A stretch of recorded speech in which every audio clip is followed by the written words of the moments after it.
And welcome to the Brazos Valley Schools Credit Union Hotline. Radio guy Mike Prince here with you. We have a very exclusive interview, exciting day in Houston, Texas on Claiborne Street for Texas Southern baseball program. Kam Fields drafted today in drastic fashion, might we add as well. The second to last pick. And we have on the line with us right now Mike Robertson, head baseball coach of the Texas Southern Tigers. Coach, how you doing? And welcome back to the show, sir. I'm excited, man. Glad to be back. Well, it's an exciting time. Fields drafted by Texas Southern's baseball program. We know it's Kam Fields Day, but this is also a historic day for the Texas Southern Tigers, historic day for you. This is your first player being drafted from Texas Southern in your 13-year run there, man. That's got to be exciting. It shows, how a student athlete really have to be driven, and all the hard work and that goes into it. And I couldn't be more happier for Kam Fields. So you're exactly right. We today is a historical day for us and on many accords, and for myself, of course, but more so for Kam Fields, because Kam Fields, I don't know, a lot of people don't know Kam Fields' story. And, it's tough to talk about Kam Fields, the athlete, without talking about Kam Fields, the person. And all I can say is this, to sum it up and short, but it's a lot to, that we experienced this year, myself and my team and the whole Texas Southern family. But Kam Fields, as a person, is a born leader. And when I say a born leader, I mean a kid that come around like every 20 years. Why? So when Coach Rob holds all his team meetings, it's always one kid that's always saying, hey, y'all come back. Everybody up. That's Kam Fields. And this was my toughest season by far. Let me say that. Let me back up. My second toughest season by far. My toughest season on the collegiate level was that first year at Prairie View A&M University when I took over the worst program in the country, when they were 3-48 the year before. And then the next year, nobody ever remembered, but we was 10-45 because we got it turned around real quick. So this year was a very, very adverse season for us. Kam Fields was the one that stood in the gap and helped us get through it because of the type of young man he is. So Kam Fields is a much better person than he is a player, and he's a pretty darn good baseball player. That kid just needed to be given the opportunity. And so what other thing people don't understand is that we never recruited Kam Fields. Kam Fields recruited us. Kam Fields went out on faith. He let his faith be larger than his fear. Well, a lot of kids' fear is larger than their faith. Kam Fields only wanted to know one thing about Texas Southern, and that was the history. Why was he interested in Texas Southern? Kam Fields started a game against us in 2018 at Constellation Field. He was the starting pitcher for Texas. That same year, we happened to make it to regional, and he saw us again in a regional at University of Texas. Kam was in the outfield. Kam Fields only been pitching for, a lot of people don't know, he only been pitching for 4 years. So when Kam came to us, Kam only had a 94-mile-an-hour fastball. And you and I both know a 94-mile-an-hour fastball, you got to have some weapons with it. So this kid wanted to do one thing. He wanted to learn how to pitch, but he wanted the opportunity to develop his skill. So it's a lot of stuff went into this at the time that it happened, doing all the stuff of social injustice and stuff like that. So a lot of people probably made it bigger than it should have been. But to sum it up, in Kam Fields' eyes, Texas Southern University was way larger than University of Texas. And you have to understand that. I hope people understand this, because this is so historical, and it makes so much sense that maybe we can turn some things around. The culture of everything that's going on with our generation, with our people, about opportunities, and getting caught up in facilities, and getting caught up in, programs and chasing the gleam and glitter and stuff. And I'm going to stop it there. And and I'm going to put the focus back on Kam Fields because he's deserving of it. He is a born leader. Now, him as a player, he came up again with a 94-mile-an-hour fastball, so we had to get him some weapons. We're talking about a year. We only had really one semester to work with Kam Fields. And he ended up learning how to throw a slider and a changeup. So me and Kam Fields talked probably about maybe 2 weeks ago. And he was calling me, thanking me for teaching, our Texas Southern program, teaching them about hard work and about discipline that he never knew. And so, it's a lot of stuff people don't understand. And then they say, Coach, I got some real good news to tell you. I thought he was going to say something, about the draft or something, and I was just blown away.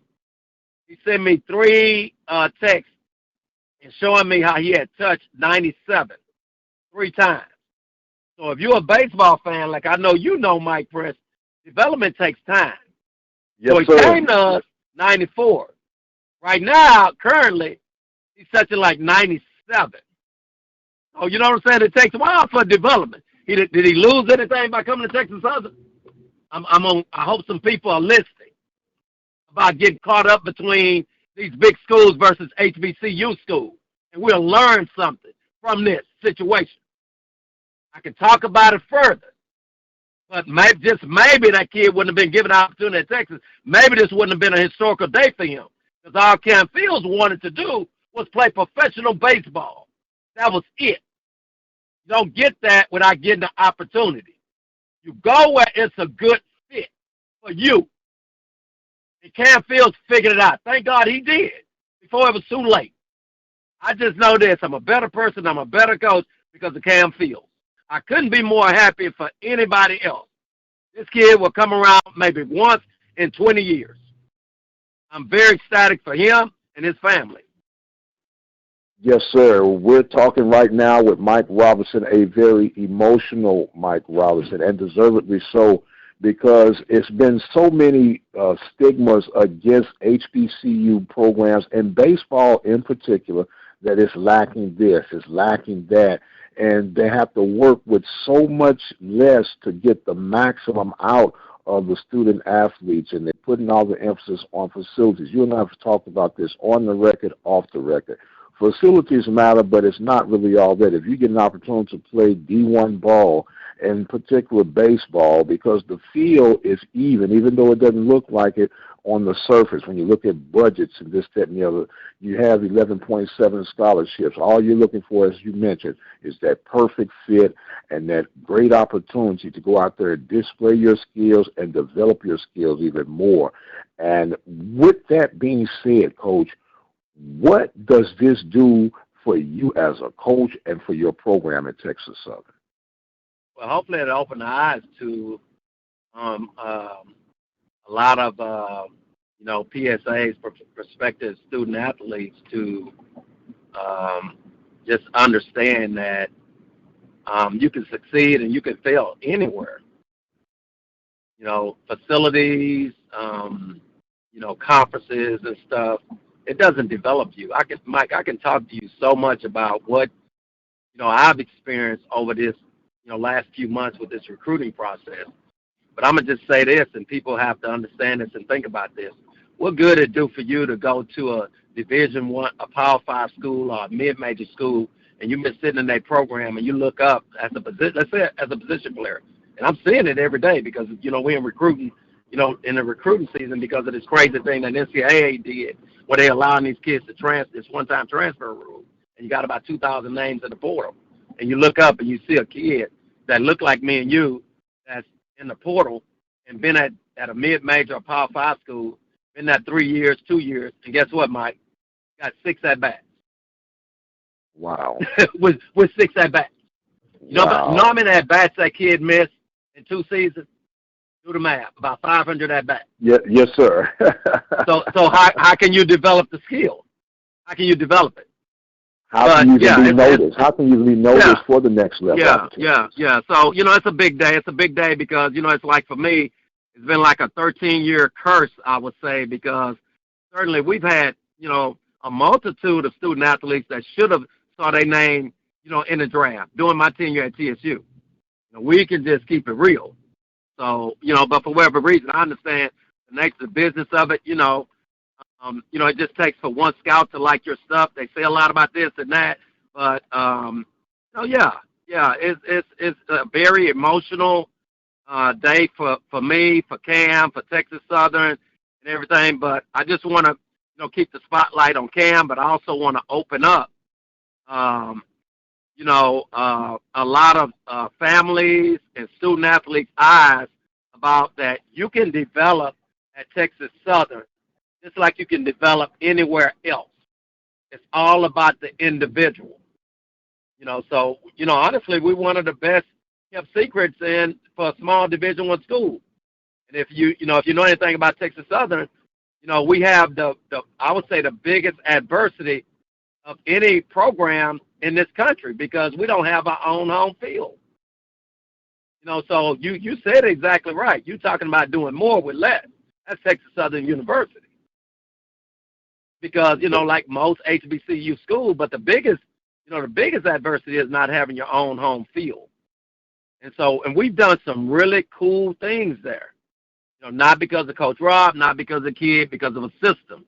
There's something in there that's developing the kids because we're never the best on paper. So, they need families and student athletes, they need to do their homework and quit looking at the gleam and glitter and all that. I know it looks good, everything. I know it sounds good and everything, but find a place that's going to be a good fit for you. And then everything will be okay. Good degree, yes, good experience, and an opportunity to win a championship. That's what you deserve. Not to be stuck somewhere and chasing more foul balls than fair balls. Because that's what's happening. Boy, we're right now talking to our hot and ready.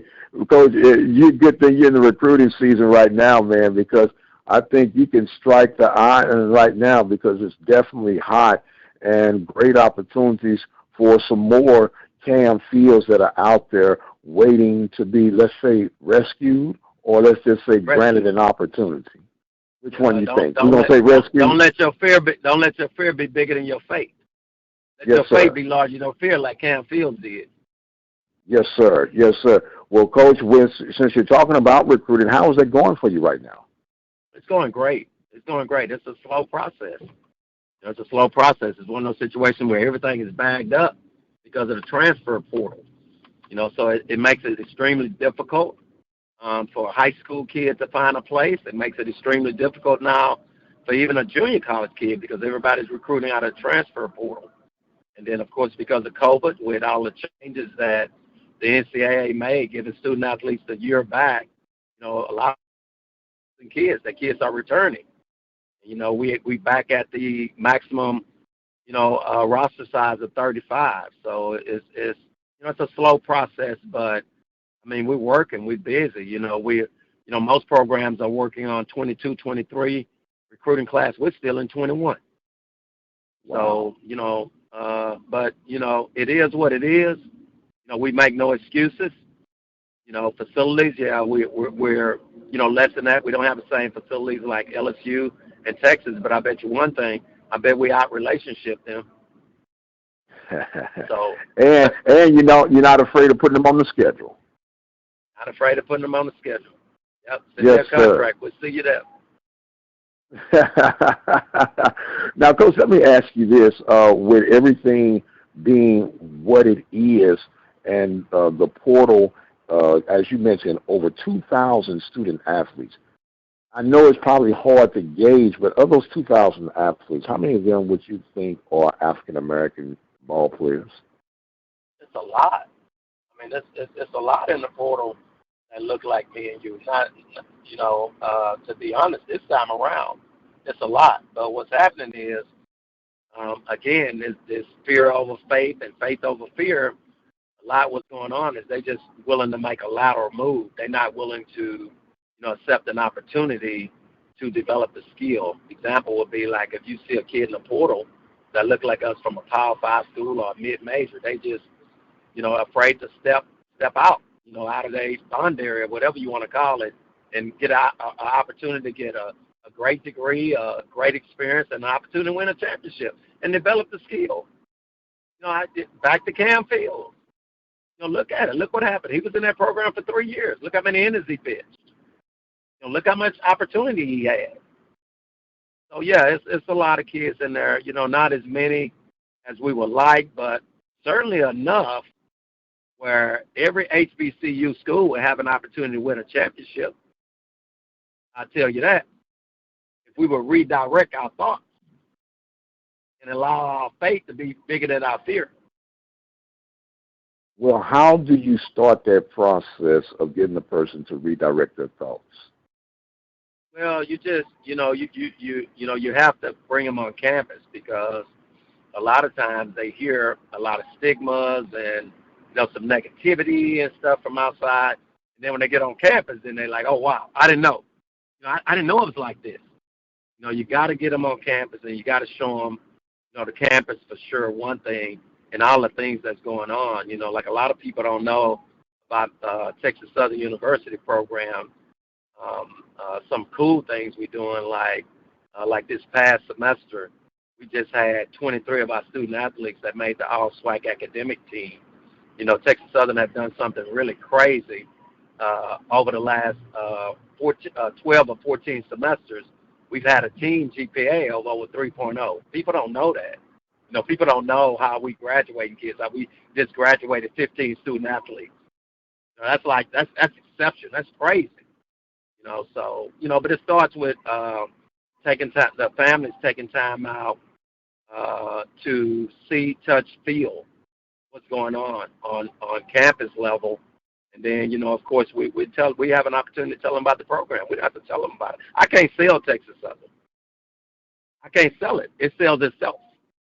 I can't sell, TSU baseball program. It sells itself. It speaks for itself. It's winning championships. We've won 3 championships over 5 years. But we're in an adverse, situation. But we're winning. What are you looking for? So, the proof is in the pudding, right? The proof is right there in the pudding. I think we just have to stay open-minded, and we have to continue to connect and try to, use every outlet possible to give them as much information as they need to want to come on campus and take that journey, but at least see it, don't go by what you hear. Don't do that because there's a lot of kids that could have had some great careers. If you have a good career, that's good. It takes a lot just to be average. You have to work really hard just to be average. But it's a lot of kids that, not even playing baseball, that could have played baseball because they fall in the gleam and glitter. So, it's just about, a matter of importance and understanding that you can succeed and fail anywhere you go. It's up to an individual. It's about you being confident about yourself. It's just like an old saying that when we pray to God for a blessing, let's say to make it to the MLB, He will grant us opportunities, but we have to be in tune to sense when that opportunity is right there in front of you for you to get that desired prayer answered. And definitely the opportunity is there for other Kam Fields who are out there awaiting, not just the Texas Southerns, but as you mentioned earlier, other HBCU programs that are just as hard, if not working harder, to hone in their crafts and skills and for the love of the game. Coach, I am excited for you and thankful that you met us here at the Brazos Valley Schools Credit Union Hotline, and I want to give you an opportunity to have some closing thoughts and comments, sir, and the floor is now yours. Again, I just want to kind of go back to where it started at. I don't want to shift gears into the recruiting process or anything. This is about Kam Fields. This is Kam Fields Day. This is not Texas Southern. This is not Coach Rob. This is about Kam Fields because obviously in order for him to have this day happen, he had to prepare himself for it. And that kid, he had a solid foundation around him, and that's what it takes. A solid foundation, a good support system, but more so than not, individual. He had the self-discipline, the self-dedication, and the self-determination to get to this point. And with a lot of preparation, it couldn't have happened again. It couldn't have happened to a better student athlete than Kam Fields. Well, Coach, congratulations to you, congratulations to Kam, and congratulations to Texas Southern. And we might as well add congratulations to the Southwestern Athletic Conference for a great historical day that was established through the MLB draft on today. He is Coach Mike Robertson of Texas Southern. I am the radio guy, Dr. Mike Prince. Thank you guys so much for joining us on the Brazos Valley Schools Credit Union Hotline. And until the next time, you guys be blessed, and we'll see you on the other side.